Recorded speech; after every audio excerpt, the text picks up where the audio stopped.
جب اس کو چیک کیا گیا تو شہروں میں دودھ کی قیمت اوپر چلی گئی. تو پھر سمجھ آئی کہ بہت بڑا مسئلہ ہے ہمارے ملک میں.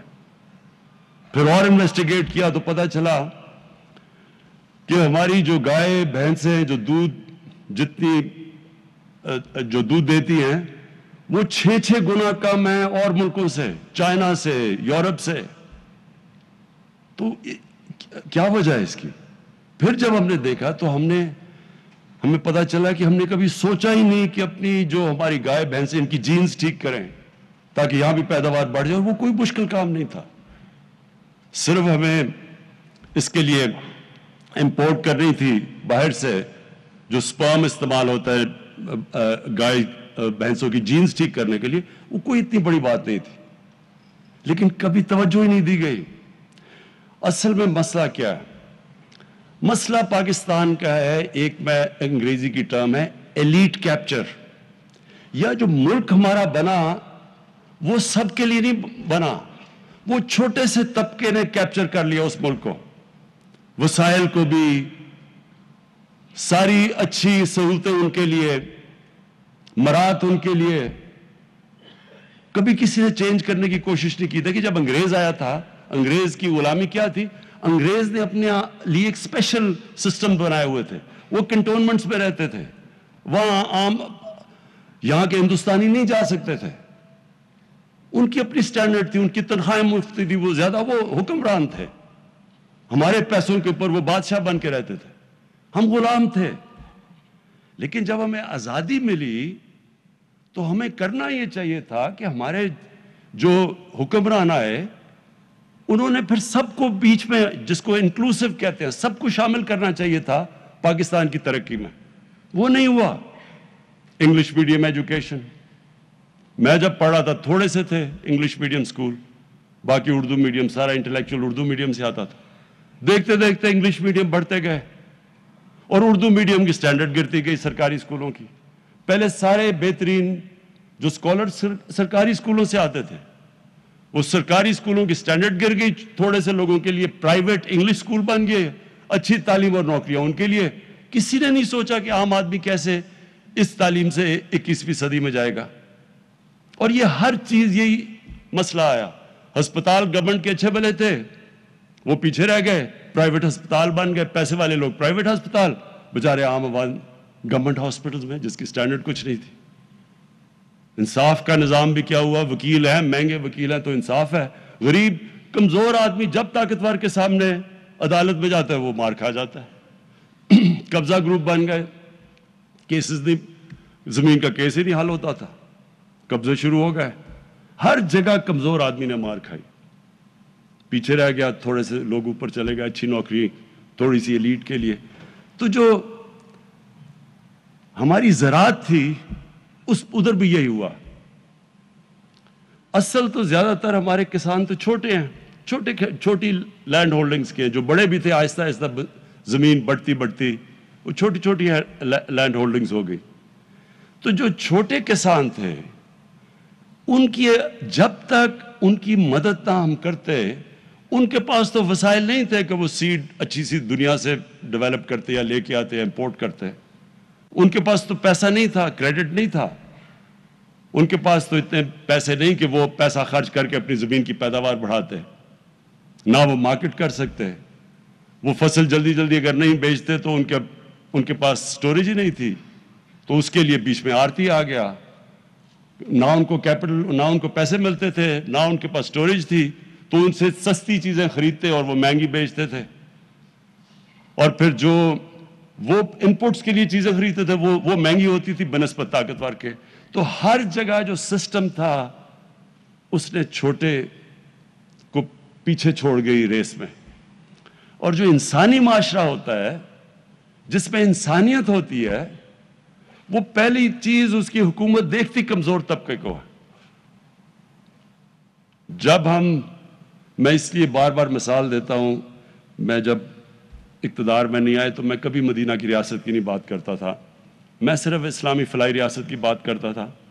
اور پھر میں جو 3 اصول تھے مدینہ کی ریاست کے, جسے جو بنیاد رکھی گئی مسلمانوں کی عظمت کی, جب امامت کی انہوں نے دنیا کی کئی سو سال, وہ تھا انصاف، انسانیت اور خودداری۔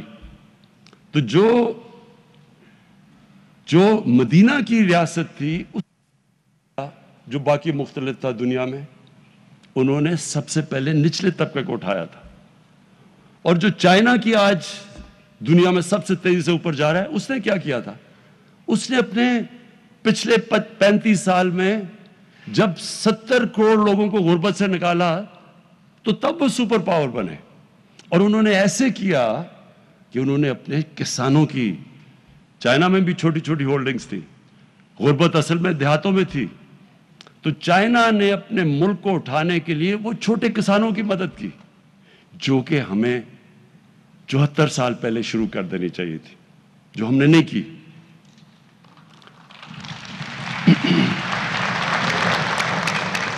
تو آج جو آپ کے سامنے پریزنٹیشن جمشید چیمہ نے کی اور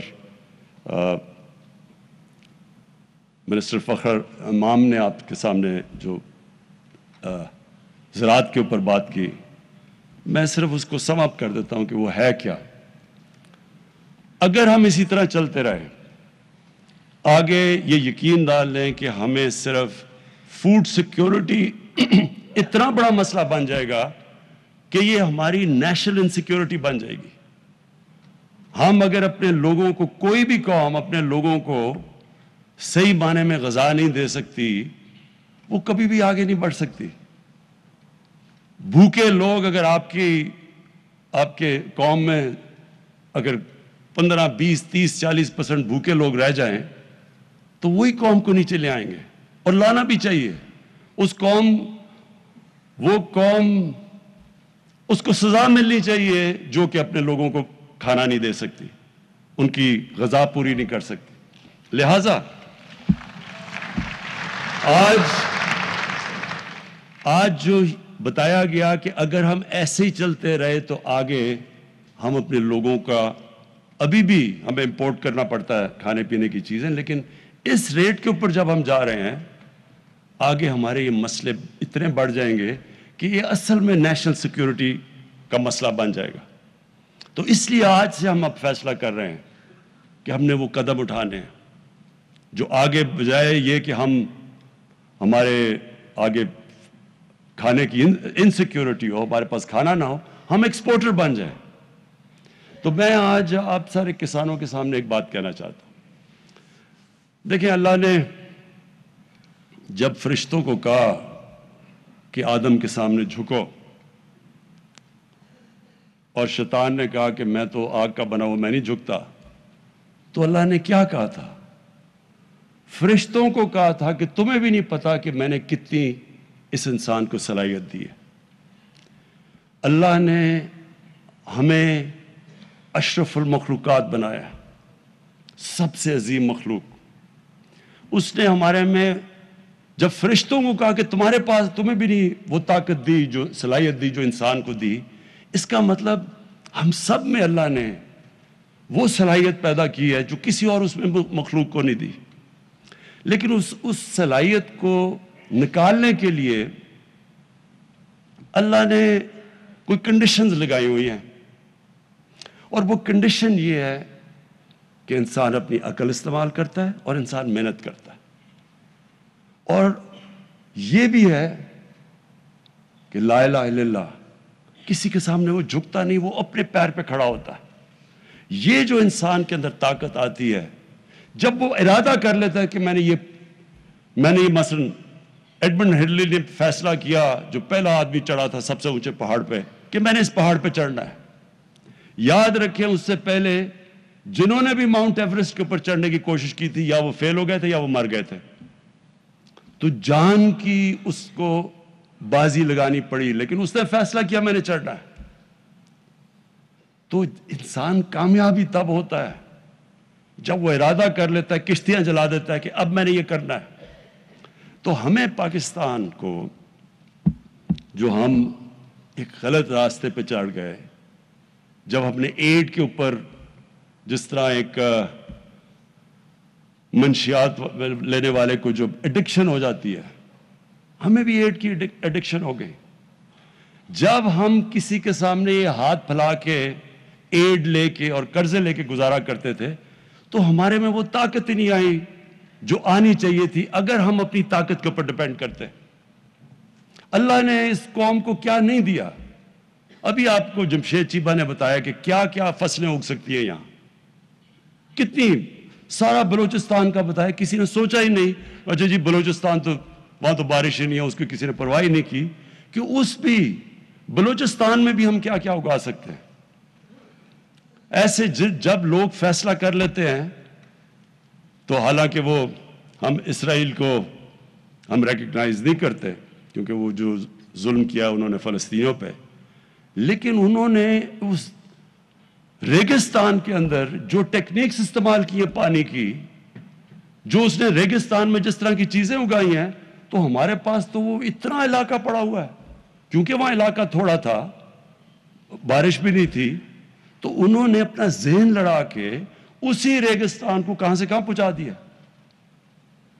ہم اللہ کے ایک وہ یہ نعمت ہے پاکستان کی جو اللہ نے ہمارے پہ دی ہے، 12 موسم ہے یہاں، اوپر سے شروع کریں آپ کاراکورم سے اور نیچے تک جائیں تو ہر جگہ پہ ہمارے پاس ہم ہر قسم کی کچھ بھی اگا سکتے ہیں، پھل اگا سکتے ہیں، کچھ بھی اگا سکتے ہیں، لیکن ہم نے کبھی سوچا ہی نہیں اس طرف۔ آسان تھا وہی جو موہنجو داڑو کے زمانے سے جس طرح کے کسان چلے آ رہے تھے وہی ہم ابھی بھی کر رہے تھے، کسی نے کوشش ہی نہیں کی۔ تو ہم نے جو فیصلہ کیا ہے کہ اب ہم ہر طرح یہ ارادہ کر لیا ہے کہ اب ہم نے اس ملک میں ہر قسم کسان کی مدد ہی نہیں صرف کرنی، کسان کے لیے ریسرچ کر کے اس کو بتانا ہے کہ ہر علاقے کے لیے کیا کیا چیز بہترین ہوگی، زوننگ کرنی ہے۔ اس کے لیے ہم نے سیڈ ڈیولپ کرنا ہے، بیج کو ڈیولپ، ریسرچ کے اوپر اب زور لگائیں گے۔ شروع میں ہمیں بڑا فائدہ ہے کیونکہ چائنا کے ساتھ سی پیک کے اندر ہم نے فیصلہ کیا ہے کہ سی پیک کے اندر ہم نے شامل کر لیا ہے زراعت کو، کہ ادھر کی جو ٹیکنیکس ہیں وہ ہم لے کے آئیں گے یہاں۔ فخر محمد نے بتایا کہ ہندوستان میں کسان کتنے زیادہ اس کے پاس امپلیمنٹس ہیں زراعت کے، اور ہمارے پاس صرف ٹریکٹر ہے یا پتہ نہیں حل ہے۔ تو ہر چین تو اس میں، کیونکہ انہوں نے جب غربت کم کی تھی اپنے ملک میں تو سب سے زیادہ زور انہوں نے چھوٹے کسان کے اوپر لگایا تھا، سب سے زیادہ مدد انہوں نے چھوٹے کسان پہ کی تھی۔ اور جب میں چائنا گیا تھا اور ہم نے ان سے پوچھا کہ انہوں نے کیسے لوگوں کو غربت سے اٹھایا ہے، تو انہوں نے ہمیں پوری طرح بتایا کہ کیسے انہوں نے کینٹونز میں کسانوں کے پاس گئے، کیسے انہوں نے ان کی مدد کی، کس طرح انہوں نے سیڈ ڈیولپ کر کے اس کی مارکیٹ کیا اس کا، یعنی ہر سٹیج انہوں نے ہمیں بتائی۔ تو اصل میں جو انہوں نے دیہات میں غربت ختم ہی کی، اور آج ہمارے بھی سب سے زیادہ غربت تو دیہات میں ہے، تو وہ ہوگی تب جب ہم خاص طور پہ کسانوں کی تو مدد کریں گے لیکن چھوٹے کسان کی مدد کریں گے، کیونکہ اس کے پاس وہ وسائل نہیں ہیں، اس کے پاس پیسے نہیں ہوتے، وہ قرضے نہیں، بینک اس کو وہ قرضے نہیں دیتے چھوٹے کسانوں کو۔ اس لیے ہم نے اپنے کامیاب پاکستان کے اندر جو چھوٹے کسان ہیں ان کے لیے ہم نے قرضے بھی رکھے ہیں، جو بڑا زبردست پنجاب نے شروع کیا اور وہ پختونخوا میں آئے گا، کسان کارڈ، یہ ایک بڑا زبردست انیشیٹو لیا ہے۔ اس سے ڈائریکٹ سبسڈی جائے گی کسانوں کے پاس، یعنی کسی کے ذریعے نہیں جائے گی بلکہ ڈائریکٹ جائے گی سبسڈی۔ اور یہ کسان کارڈ انشاءاللہ یہ بھی ایک ایسی چیز ہوگی کہ جو ہم پوری ٹریننگ دیں گے اپنے چھوٹے کسانوں کو، وہ بھی ہم نے ایک پورا پلان بنایا ہوا ہے کہ کیسے ہم نے لیٹسٹ ٹیکنیکس، ہمارے لوگ جائیں گے کسانوں کو مدد کریں گے، سمجھائیں گے کہ لیٹسٹ ٹیکنیکس کیا ہیں، اس کا ہم نے پورا پلان بنایا ہوا ہے۔ ایک منٹ نہیں، ابھی نہیں، ختم کر کے۔ تو میں نے جو آج اس کسان کنونشن سے جو آپ سے جو آخر میں بات کرنی تھی وہ یہ کہ ہمارے پاس زمین ہے، اور زمین ڈی آئی خان میں بڑی زمین پڑی ہے، چولستان میں خالی پڑی ہے، بلوچستان میں بہت زمین خالی پڑی ہے، کبھی پختون قبائلی علاقے جو اب پختونخوا میں مرج ڈسٹرکٹ اس کا نام رکھتی ہے، جو ایکس فاٹا ہے، ادھر زمین پڑی ہے، وہاں ہم نے کبھی سوچا ہی نہیں، کوئی نئی ٹیکنیکس کا ہی نہیں سوچا. جس طرح اب ایک زیتون کا انقلاب آ رہا ہے ان سارے علاقوں میں. میں نے جب میں وہاں ٹریول کرتا ہوں تو میں نے اتنا زیادہ، اتنی جلدی لوگ سمجھ گئے ہیں کہ ان علاقوں میں زیتون بھی اگ سکتا ہے، وہ درخت بھی، اور اس سے ان لوگوں کو کیا فائدہ ہو سکتا ہے. تو وہ پھیلتا ایک انقلاب آ رہا ہے. یہ بالکل ٹھیک کہہ رہے ہیں جمشید چیمہ، چند سالوں کے اندر ہم آلیو آئل کے ایکسپورٹر بن جائیں گے بجائے کہ ہم امپورٹ کریں.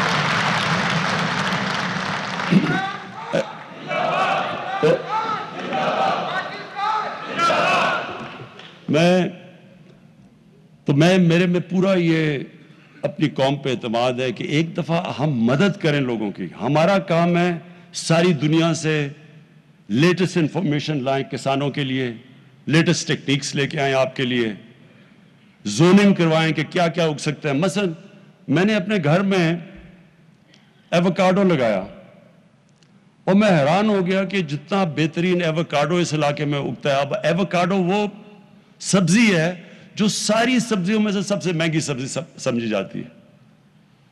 تو وہ تو ہم یہ علاقہ بالکل زبردست ہے ایووکاڈو کے لیے، کبھی کسی نے سوچا ہی نہیں. یہ آپ ایکسپورٹ کر سکتے ہیں. تو پاکستان میں صرف ہم نے جو آج تک اپنا ذہن ہی نہیں لڑایا اس طرف، کسی نے سوچا ہی نہیں کہ اللہ نے یہ کتنی بڑی یہ ملک ہمیں نعمت دی ہے. ہم نے سوچا ہی نہیں کہ ہم اس کا کیسے پوری طرح اس کا شکر ادا کیسے کریں گے کہ اس کو صحیح معنی میں اس کی قدر کر کے. تو ابھی تک تو ہم نے قدر نہیں کی. تو اب ہمارا پورا پلان ہے، یہ جو میں کنونشن کا صرف آپ کو یہ کہنا چاہتا ہوں کہ اب پوری یہ گورنمنٹ کا زور ہوگا، ساری ہماری اس پہ ریسرچ بھی ہوگی، ہماری پوری توجہ ہوگی، مسلسل ہماری میٹنگز ہوں گی. کسان ابھی جو رہنما ابھی بات کی انہوں نے، جو ایسوسیشنز کے پریزیڈنٹس ہیں، ان سے ریگولرلی آپ سے انٹریکشن رہے گا کہ آپ کو مسئلے آ رہے ہیں، آپ کے پرابلم سٹوریج کے ہیں، وہ مارکیٹنگ کے پرابلمز ہیں. سب سے بڑا تو مجھے یہ پتہ چلا، خوف آیا کہ 30% ہمارے پھل اور ہماری سبزیاں ضائع ہو جاتی ہیں. 30%. اور وہ کیوں ضائع ہو جاتی ہیں کہ نہ وہ ایک سٹوریج نہیں ہے، دوسری ٹرانسپورٹیشن میں وہ چلی جاتی ہے، اور تیسری پھر انتظار جو کرنی پڑتی ہے کسان کا اور ڈائریکٹ مارکیٹس کا، اس کے بیچ میں کوئی کنیکشن نہیں ہے. تو جو چائنا میں ہم جب گئے تو انہوں نے ہمیں کیا بتایا، وہ ایک ٹرم استعمال کرتے ہیں ورچوئل مارکیٹس. ہوتا کیا ہے کہ وہاں ایک مارکیٹ ہوتی ہے، ادھر جاتا ہے کسان، وہ کہتا ہے جی میرے پاس یہ چیزیں ہیں، وہ وہاں کہتا ہے، ادھر سے وہ کنیکٹ کر دیتے ہیں ان کو شہروں کے اندر. ادھر لوگ بیٹھے ہوتے ہیں، وہ انفارمیشن ٹیکنالوجی کا استعمال ہے، آٹومیشن ہے، وہ ادھر سے بتا دیتا ہے. وہ کہتا ہے جی اچھا، وہ پھر اس پہ دکھاتا ہے کہ یہ میرے پاس یہ گائے بھینسیں یہ ہے، میں بیچنا چاہتا ہوں. وہ ادھر سے بیٹھ کے بتا دیتا ہے اچھا مجھے یہ چاہیے.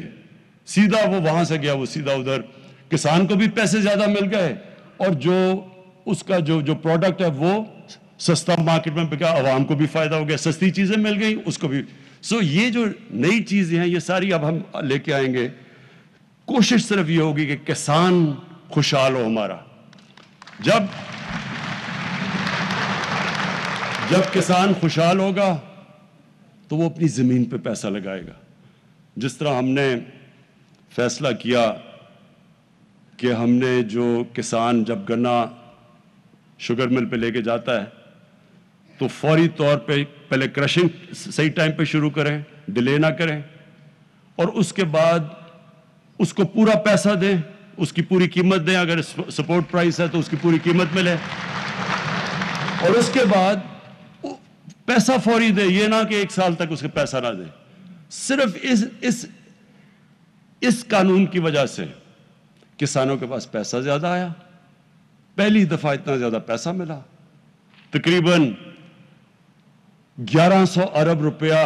جو ساری چیزیں، گندم کا اچھا پیسہ ملا، چاول کا ملا، مکئی کا ملا، گنے کا ملا. اس سے جو پیسہ گیا 1100 ارب روپیہ کسانوں کے پاس، وہ پیسہ انہوں نے لگایا اپنی فصلوں پہ، اور اس کی وجہ سے ریکارڈ گندم بھی ریکارڈ ہوئی،